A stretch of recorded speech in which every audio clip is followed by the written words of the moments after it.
Assalamualaikum warahmatullahi wabarakatuh.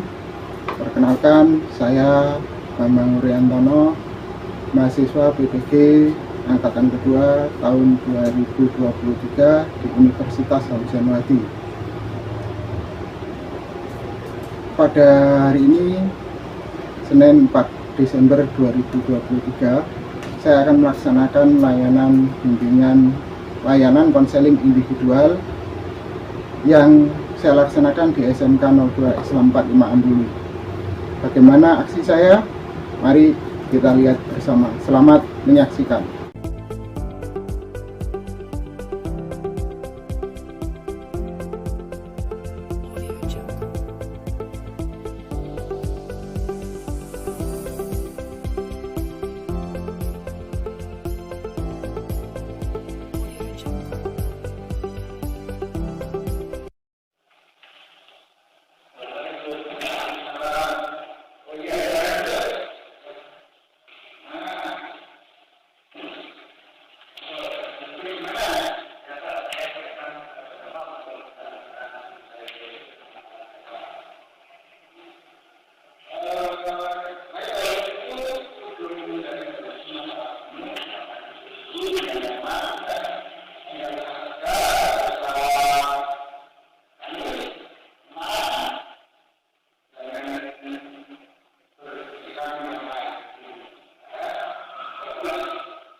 Bismillahirrahmanirrahim. Assalamualaikum warahmatullahi wabarakatuh. Jumpa lagi dengan BK Sahabat Seru. Bagaimana kabarnya teman-teman semua? Mudah-mudahan selalu dalam kondisi yang sehat, selalu semangat belajar, dan selalu dalam lindungan Allah Subhanahu wa Ta'ala. Pada pertemuan kali ini kita akan belajar materi bimbingan konseling kelas 10 semester 2. Di materi yang ke-26 ini kita akan belajar tentang manajemen waktu bagi pelajar. Mari kita simak video berikut ini bersama-sama.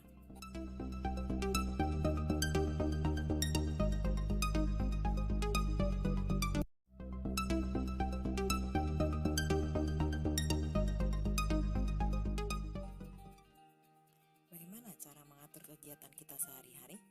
Sangat disayangkan apabila waktu yang kita miliki terbuang percuma.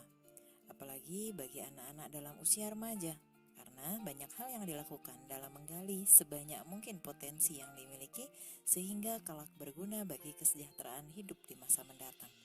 Namun banyak remaja yang tidak tahu bagaimana memanfaatkan waktu seefektif mungkin. Terbukti masih banyak anak yang terlihat melakukan kegiatan-kegiatan yang semestinya tidak perlu dilakukan, yakni kegiatan yang berbau iseng yang menunjukkan ketidaktahuan mereka cara menggunakan waktu luang secara tepat. Untuk dapat melakukan kegiatan sehari-hari secara tepat, maka perlu adanya jadwal kegiatan yang disusun, sehingga apa yang dilakukan tidak tanpa tujuan. Pada hakikatnya, kegiatan anak-anak dibagi menjadi 3 jenis, yaitu kegiatan di rumah, kegiatan di sekolah, dan kegiatan sosial. Yang pertama, kegiatan rumah. Kegiatan rumah mencakup mengenai kegiatan-kegiatan yang dilakukan untuk memenuhi kewajiban anak sebagai anggota keluarga, membantu kesibukan orang tua di rumah, antara lain membereskan pekerjaan rumah tangga sehingga dapat meringankan kesibukan orang tua sekaligus menunjukkan dharma bakti kita terhadap orang tua. Namun yang perlu diingat di sini bahwa jangan sampai kegiatan membantu pekerjaan orang tua ini menyita waktu dan tenaga anak sehingga menyebabkan kegiatan lain yang semestinya diselesaikan anak menjadi terganggu. Kemudian yang kedua, kegiatan sekolah. Kegiatan sekolah mencakup 2 hal, yaitu yang pertama kegiatan intrakurikuler, yaitu kegiatan belajar mengajar.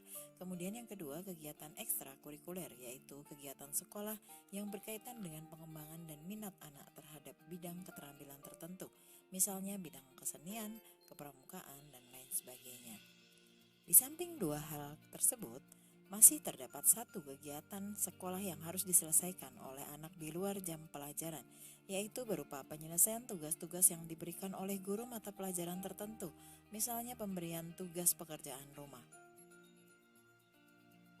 Selanjutnya, yang ketiga, kegiatan sosial. Kegiatan sosial mencakup kegiatan yang berkaitan dengan pengembangan perkembangan pribadi anak sebagai makhluk sosial. Kegiatan ini antara lain meliputi pergaulan anak dengan teman-temannya. Kegiatan-kegiatan tersebut perlu dijaga kelangsungannya dan jangan sampai antara kegiatan yang satu mengganggu kegiatan yang lain sehingga semuanya bisa saling mendukung mewujudkan satu keberhasilan anak, baik dalam status sebagai siswa maupun sebagai anggota keluarga dan masyarakat. Karena anak masih dalam status sebagai siswa yang bertugas pokoknya belajar atau menimba ilmu demi persiapan masa depannya, maka kegiatan utama yang perlu diselesaikan dan diperoleh menjadi perhatian yang paling besar adalah menyelesaikan tugas-tugas yang berkaitan dengan kegiatan sekolah. Dengan demikian, dalam pembuatan jadwal kegiatan sehari-hari, pembagian porsi waktu terbanyak adalah menyelesaikan kegiatan sekolah. Selanjutnya, bagaimana cara mengatur waktu belajar? Jadwal kegiatan tersebut berlangsung selama hari masuk, sedangkan pada saat libur kegiatan sekolah bisa diganti dengan kegiatan rekreasi atau membantu orang tua menurut keadaan. Apabila jadwal kegiatan yang telah disusun tersebut ditaati pelaksanaannya secara disiplin, maka kecil kemungkinan bagi anak melakukan kegiatan iseng yang hanya menimbulkan keresahan. Kegiatan belajar merupakan kegiatan utama bagi seorang pelajar. Untuk memperoleh prestasi belajar yang tinggi harus didukung dengan kegiatan belajar yang rutin dengan frekuensi yang tetap. Hukum Jos mengemukakan bahwa belajar 4 hari masing-masing 1 jam lebih efektif daripada 4 jam dalam 1 hari. Hal ini mengisyaratkan kepada kita bahwa bukan masalah banyaknya waktu belajar yang kita perlukan untuk meraih hasil yang maksimal, melainkan keajekan dalam belajar yang dibutuhkan dalam memperoleh hasil belajar yang maksimal. Oleh karena itu, perlu kiranya menyiasati bagaimana mengatur waktu belajar sebaik mungkin agar diperoleh hasil belajar yang maksimal. Pemilihan waktu belajar yang tidak tepat hanya akan menghasilkan kelelahan tanpa dapat menghasilkan prestasi yang diharapkan. Sebagai contoh, apabila kita memilih waktu belajar sehabis nonton televisi, misalnya, akan cenderung mata menjadi lelah dan cepat mengantuk. Karena penglihatan telah terforsir pada saat menonton televisi, akan semakin tersiksa saat harus membaca buku pelajaran. Belum masalah kesan yang diperoleh dari isi tayangan televisi yang tidak mustahil akan lebih berkesan dan berpengaruh pada kejiwaan si anak sehingga menghambat daya serap anak pada isi pelajaran yang dibacanya.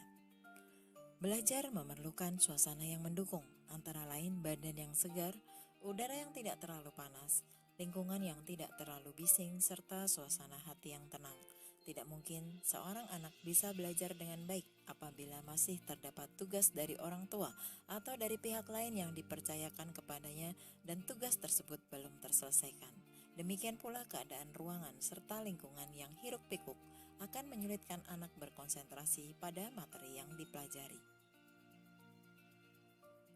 Nah, berikut ini ada beberapa contoh untuk dapat memilih waktu belajar yang baik. Antara lain, yang pertama, seusai tidur siang sekitar jam 16 sampai jam 17. Kemudian yang kedua, seusai subuh sekitar jam setengah 5 pagi sampai jam setengah 6 pagi. Kemudian yang ketiga, seusai makan malam sekitar jam 7 malam sampai dengan jam 8 malam. Waktu belajar yang efisien antara lain 1 hingga 2 jam. Apabila ingin menambah jam belajar, maka harus ada rentang waktu istirahat untuk mengendorkan saraf otak yang terlalu tegang sehingga saat meneruskan belajar tubuh terasa segar kembali. Berikut ini ada beberapa kiat mengatur waktu yang perlu kita coba. Di antaranya adalah: yang pertama, tetapkan prioritas. Jika banyak yang harus dikerjakan, buatlah daftar apa yang harus dan akan dikerjakan. Lalu urutkan setiap tugas dalam urutan 1, 2, 3, dan seterusnya menurut tingkat urgensi. Kemudian yang kedua, jangan membebani diri dengan jadwal yang berlebihan. Lakukanlah perubahan untuk mencapai prestasi secara bertahap. Jika terlalu banyak yang harus kita lakukan, kita dapat menjadi bingung dengan jadwal tersebut. Kemudian yang ketiga, luangkan waktu untuk membiasakan diri menjadi teratur. Menjadi teratur membutuhkan pembiasaan yang cukup lama. Yang keempat, luangkan waktu untuk refreshing. Waktu untuk penyegaran membantu kita agar tetap sehat secara mental dan fisik. Kemudian yang kelima, jangan menunda-nunda. Banyak orang menunda-nunda karena suatu alasan. Mungkin tugas yang mereka hadapi terlalu sulit atau pekerjaan tersebut membuat stres. Apapun penyebabnya, menunda-nunda bisa jadi kebiasaan yang buruk. Pernah nggak sih lo dengan sadar memilih buat rebahan daripada lo ngerjain tugas yang deadline-nya itu udah super deket? Dan kalau ditanya sebenarnya panik atau enggak, ya panik sih. Tapi entah kenapa lo memilih untuk rebahan aja. Tapi ya rebahan juga nggak tenang sebenarnya. Nah, kenapa sih kita suka nunda kerjaan yang ada di depan mata, suka males, padahal deadline-nya udah makin deket? Nah, buat yang ngerasa kayak yang gue jelasin di atas, it's okay, karena lo ada di video yang tepat. Di satu video sebelum tidur ini, gue bakal ngejelasin penyebabnya kenapa. Oke?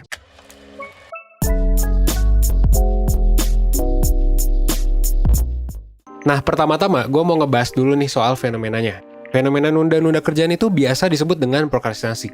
Dulu banyak banget penjelasan yang bilang orang prokrastinasi itu karena malas gitu kan. Padahal sebenarnya ada hal-hal lain yang bikin orang prokras. Gue sebenarnya mau ngerangkum nih, alasan prokras jadi 2 alasan utama. Nah, yang pertama adalah kemampuan pengelolaan emosi lo itu sebenarnya belum baik gitu. Ini bisa jadi salah satu alasan utama. Nah, biasanya salah satu orang yang prokras adalah karena mereka ngerasa stres, ngerasa overwhelmed sama tugas yang ada di hadapan mereka. Misalnya lo lagi ngecek tugas, terus lo sadar bahwa gue banyak tugas gitu. Ada 3 deadline, ada 4 deadline, 5 deadline, dan lo belum ngerjain satupun. Karena kayaknya banyak banget dan lo ngerasa nggak sanggup. Lo pun akhirnya lebih memilih buat ngerjain hal selain 3 tugas tadi. Kayak tiba-tiba malah beresin kamar misalnya. Atau rebahan juga gitu kan. Nah, stres dan perasaan overwhelm ini juga akhirnya berhubungan sama hal lain. Misalnya lo tuh ngerasa bahwa lo tuh cemas kalau lo ngerjain tugas itu sekarang. Dan karena lo nggak mau cemas, lo milih buat nggak ngerjain, nanti aja gitu. Nah, buat salah satu solusi utama untuk poin pertama ini adalah, ya, lo mesti belajar pengelolaan emosi ya, gitu. Nanti gue bakal jelasin gitu. Supaya lo bisa fokus energi lo gitu ya, difokusin ke hal-hal yang bisa lo kerjain. Nah, alasan yang kedua, kenapa lo prokras, kenapa lo malas, adalah bisa dihubungkan dengan manajemen waktu dan juga prioritas yang belum sepenuhnya maksimal. Apalagi kalau ini udah disertai sama emosi negatif dan stres kayak di poin pertama. Pas kita lagi stres atau kita ngerasain emosi negatif, seringkali kita tuh jadi bingung gitu mau mulai dari mana. Misalnya kita dihadapkan dengan banyak tugas, again ya. Kita jadi ngerasa semuanya tuh penting, jadinya stres gitu. Dan ya jadinya nggak bisa prioritasin, nggak bisa manage waktu. Padahal sebenarnya ada beberapa tugas yang bisa kita prioritasin dulu. Nah, kalau sampai sini lo ngerasa kalau kedua poin tadi ngegambarin apa yang lo alami, gitu ya, dan lo jadi susah buat produktif, lo jadi males, gue mau bilang tenang aja. Kenapa? Karena ya emang ini nggak pernah diajarin kan di sekolah pas dulu, jadi wajar banget kalau lo belum siap. Dan itu juga alasan kenapa 1% ada. Ya, sebagai life school ya, kita pengen ngajarin lo tentang hal-hal yang belum diajarin di sekolah. Nah, makanya kalau lo mau belajar lebih mendalam soal hal ini, gue punya saran yang cocok buat lo. Di tanggal 24 Juli 2021, 1% tuh bakal ngadain webinar yang judulnya adalah manajemen waktu agar lebih produktif. Nah, gue tuh nyaranin lo untuk ikut webinar ini. Meskipun ya pasti butuh proses gitu ya, untuk nyelesain masalah males, prokras gitu ya. Webinar itu bisa jadi langkah pertama buat lo ngerapin masalah lo soal manajemen waktu.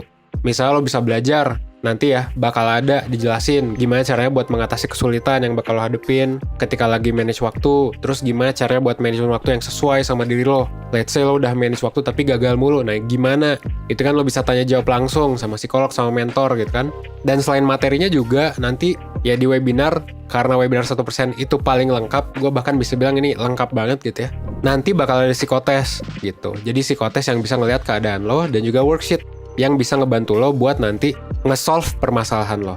Nah, kalau lo mau beli webinarnya caranya gampang gitu ya. Tinggal klik link di description dan lo bakal dibawa ke website 1%. Lo tinggal isi identitas dan ya langsung bayar aja sih. Dan jangan lupa pakai kode promo, oke? Biar lo bisa dapet diskon.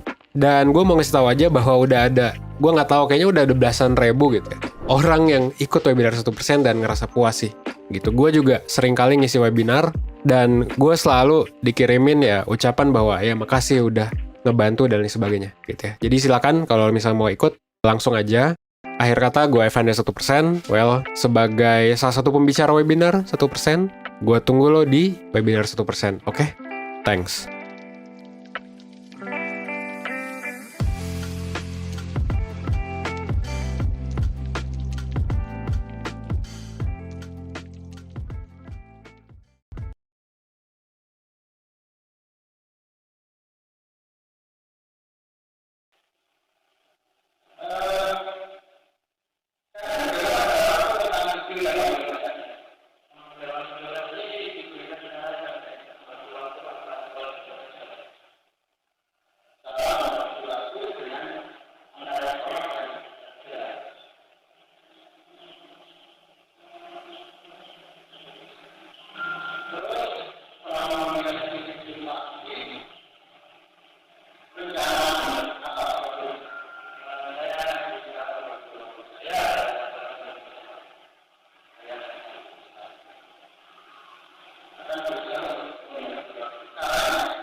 Ya. Nah, nanti kalau misalnya ada masalah lagi, kamu bisa konsultasi lagi. Sekali lagi, terima kasih kehadirannya. Sebelum kita tutup, mari kita berdoa dulu. Doa mulai. Selesai. Terima kasih ya, kita komitmen janji nanti kalau ada masalah kita bisa konsultasi lagi. Ya, sama-sama. Waalaikumsalam warahmatullahi wabarakatuh.